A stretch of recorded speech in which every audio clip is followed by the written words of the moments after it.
حضرت محمد صلی اللہ علیہ وسلم کے اللہ کے پیغمبر ہونے کے ثبوت۔ حضرت محمد صلی اللہ علیہ وسلم کی زندگی میں ان کے پیغمبر ہونے کے ثبوت پارٹ 4۔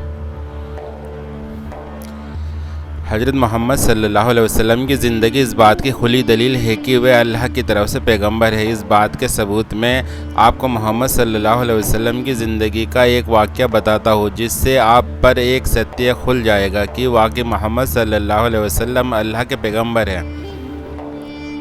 جب محمد صلی اللہ علیہ وسلم نے ہرقل شاہ روم کو خط لکھ کر اسلام کی دعوت دی تو ہرقل نے محمد صلی اللہ علیہ وسلم کی تحقیق اور تصدیق کرنے کے لیے عرب کے لوگوں کو بلایا جو ملک شام میں تجارت کے لیے جایا کرتے تھے، اور ان میں سے اس وقت اسلام کے مخالفوں ابو سفیان سے ان کے بارے میں پوچھا تو اس نے بھی محمد صلی اللہ علیہ وسلم کی صداقت سچائی کی خود گواہی دی، جس سے ہرقل نے بھی جان لیا تھا کہ محمد صلی اللہ علیہ وسلم اللہ کے سچے پیغمبر ہیں۔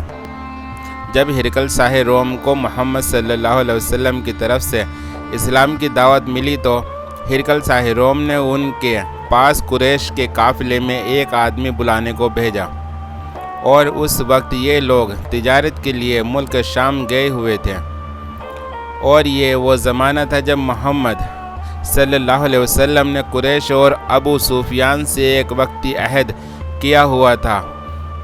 جب ابو سفیان اور دوسرے لوگ ہرقل کے پاس ایلیا پہنچے تو جہاں ہرقل نے دربار طلب کیا، اس کے پاس روم کے بڑے بڑے لوگ، عالم، وزیر، امیر بیٹھے ہوئے تھے۔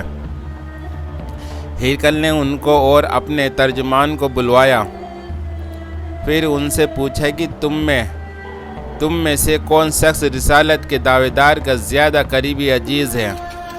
ابو سفیان کہتے ہیں کہ میں بول اٹھا کہ میں اس کا سب سے زیادہ قریبی رشتہ دار ہوں۔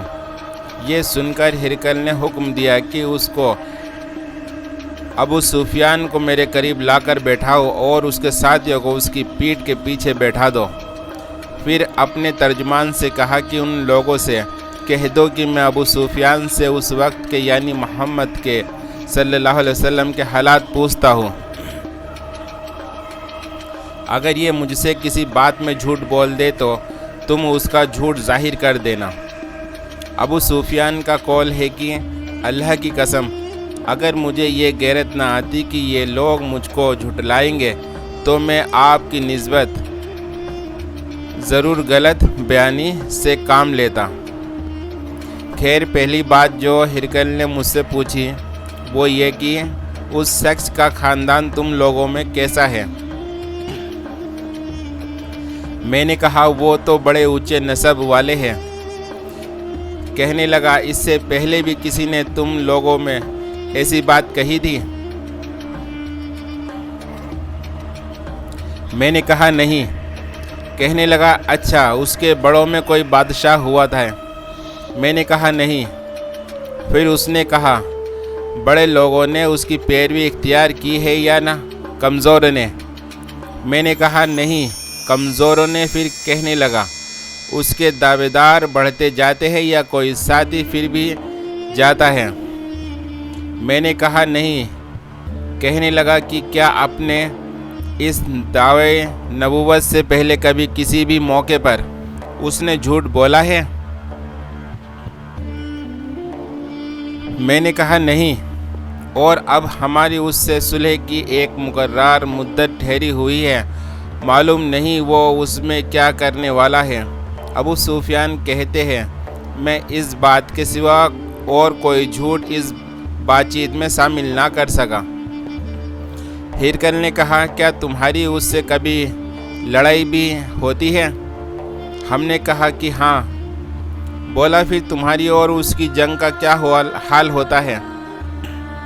میں نے کہا لڑائی ڈول کی طرح ہے، کبھی وہ ہم سے میدان جنگ جیت لیتے ہیں اور کبھی ہم ان سے جیت لیتے ہیں۔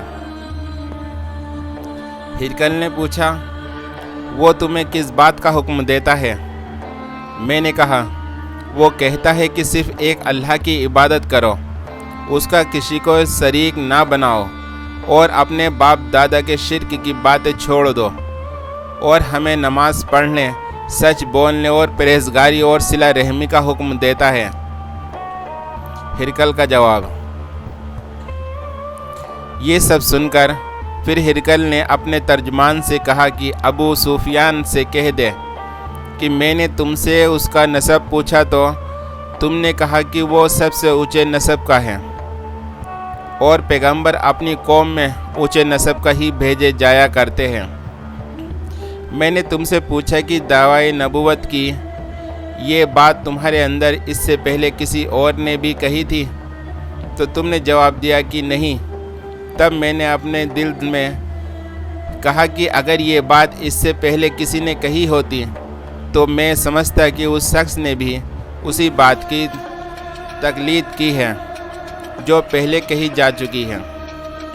میں نے تم سے پوچھا کہ اس کے بڑوں میں کوئی بادشاہ بھی گزرا ہے؟ تم نے کہا کہ نہیں۔ تو میں نے دل میں کہا کہ ان کے بزرگوں میں سے کوئی بادشاہ ہوا ہوگا تو کہہ دوں گا کہ وہ شخص اس بہانے اپنے باپ دادا کی بادشاہت اور ان کا ملک دوبارہ حاصل کرنا چاہتا ہے۔ اور میں نے تم سے پوچھا کہ اس بات کے کہنے یعنی پیغمبری کا دعویٰ کرنے سے پہلے تم نے کبھی اس کو برا بھلا کہنے کا الزام لگایا ہے؟ تم نے کہا کہ نہیں۔ تو میں نے سمجھ لیا کہ جو شخص آدمیوں کے ساتھ برا بھلا کہنے سے بچے وہ اللہ کے بارے میں کیسے جھوٹی بات کہہ سکتا ہے۔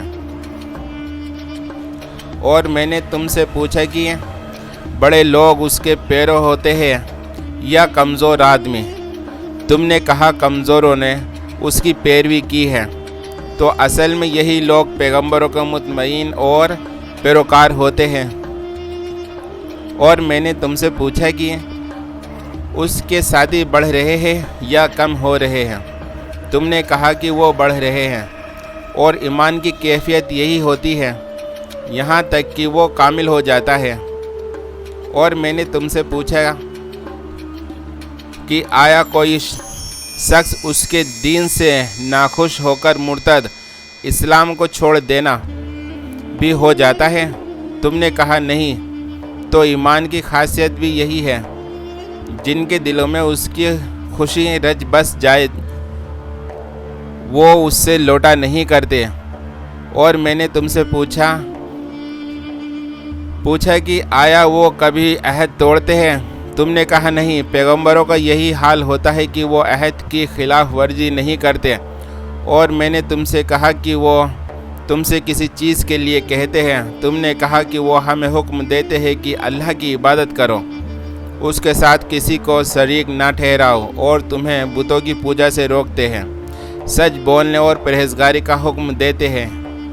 اس لیے اگر یہ باتیں جو تم کہہ رہے ہو سچ ہے تو بہت جلد وہ اس جگہ کا مالک ہو جائے گا جہاں میرے یہ دونوں پاؤں ہیں۔ مجھے معلوم تھا کہ وہ پیغمبر آنے والا ہے، مگر مجھے یہ معلوم نہیں تھا کہ وہ تمہارے اندر ہوگا۔ اگر میں جانتا کہ اس تک پہنچ سکوں گا تو اس سے ملنے کے لیے ہر تکلیف گوارا کرتا۔ اگر میں اس کے پاس ہوتا تو اس کے پاؤں دھوتا۔ ہرقل نے محمد صلی اللہ علیہ وسلم کا وہ خط منگوایا جو آپ نے دہا کلبی رضی اللہ عنہ کے ذریعے حاکم بصرہ کے پاس بھیجا تھا، اور اس نے وہ ہرقل کے پاس بھیج دیا تھا۔ پھر اس کو پڑھا تو اس میں لکھا تھا، اللہ کے نام کے ساتھ جو بہت ہی مہربان اور رحم والا ہے۔ اللہ کے بندے اور اس کے پیغمبر محمد صلی اللہ علیہ وسلم کی طرف سے یہ خط ہے۔ شاہ روم کے لیے اس شخص پر سلام ہو جو ہدایت کی پیروی کرے۔ اس کے بعد میں آپ کے سامنے دعوت اسلام پیش کرتا ہوں۔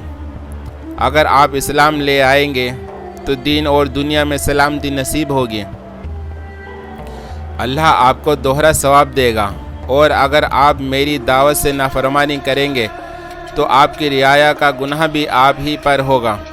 اور اے اہل کتاب، ایک ایسی بات پر آ جاؤ جو ہمارے اور تمہارے بیچ برابر ہے، وہ یہ کہ ہم اللہ کے سوا کسی کی عبادت نہ کریں اور کسی کو اس کا شریک نہ ٹھہرائے، اور نہ ہم میں سے کوئی کسی کو اللہ کے سوا اپنا رب بنائے۔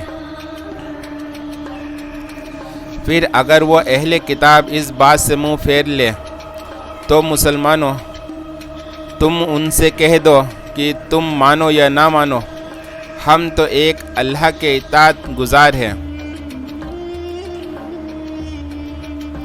ابو سفیان کہتے ہیں جب ہرقل نے جو کچھ کہنا تھا کہہ دیا اور خط پڑھ کر فارغ ہوا تو اس کے آس پاس بہت شور گل ہوا، بہت سی آوازیں اٹھی اور ہمیں باہر نکال دیا گیا۔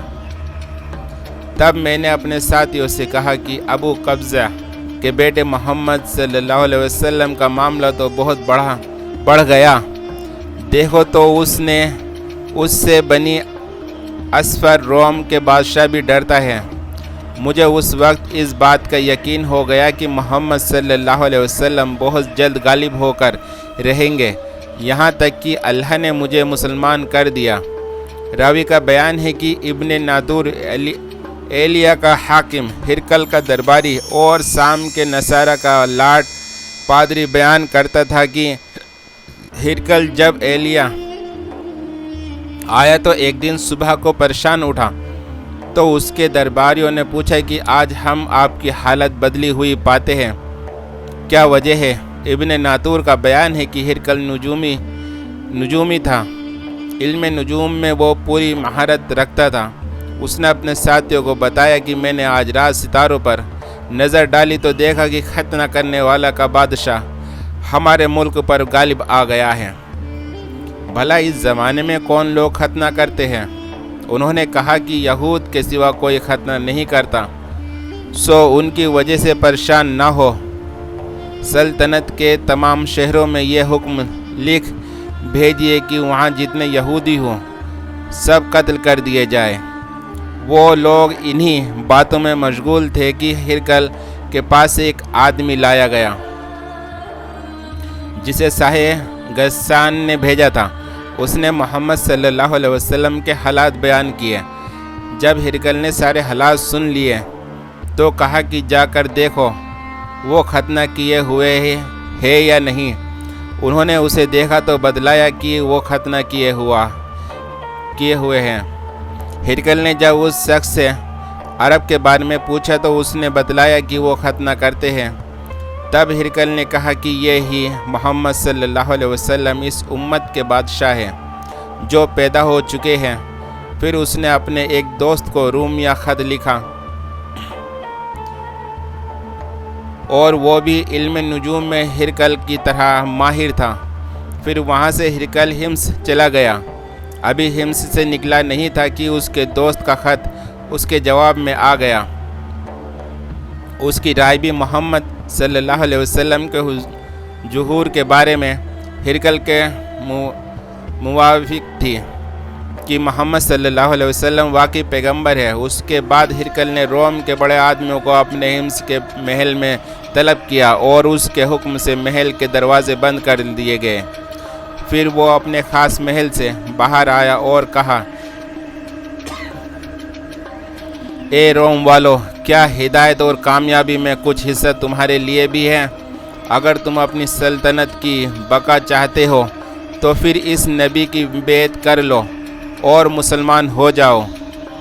ریفرنس صحیح بخاری۔ اس واقعہ میں محمد صلی اللہ علیہ وسلم کے اللہ کے پیغمبر ہونے کے ساتھ ساتھ اس بات کا بھی ثبوت ہے کہ بہت جلد محمد صلی اللہ علیہ وسلم سب پر غالب آ جائیں گے، اور یہ بھویشیہ واڑی حرف بہ حرف پوری ہوئی۔ اس واقعے کو پڑھ کر کوئی بھی عقل مند انسان محمد صلی اللہ علیہ وسلم کی زندگی پر غور و فکر کرے گا تو اس پر حق ستیہ کھل جائے گا کہ محمد صلی اللہ علیہ وسلم اللہ کے سچے پیغمبر ہیں۔ میں جانتا ہوں کہ اس لیکھ کو پڑھنے والے آپ سب بھی عقل مند انسان ہیں، اس لیے میں آپ سب کو حضرت محمد صلی اللہ علیہ وسلم پر ایمان لانے کی دعوت دیتا ہوں، جس سے آپ محمد صلی اللہ علیہ وسلم کی تعلیمات پر چل کر اپنے رب کو راضی کریں اور اپنے اس دنیا میں آنے کا مقصد پورا کریں، جس سے آپ اس دنیا کے بعد کی زندگی میں کامیاب ہوں۔ آپ ہمارے چینل پہ ہے نہیں تو ہمارے چینل کو سبسکرائب کریں، لائک کمنٹس اور شیئر کرتے جائیں۔ السلام علیکم ورحمۃ اللہ وبرکاتہ۔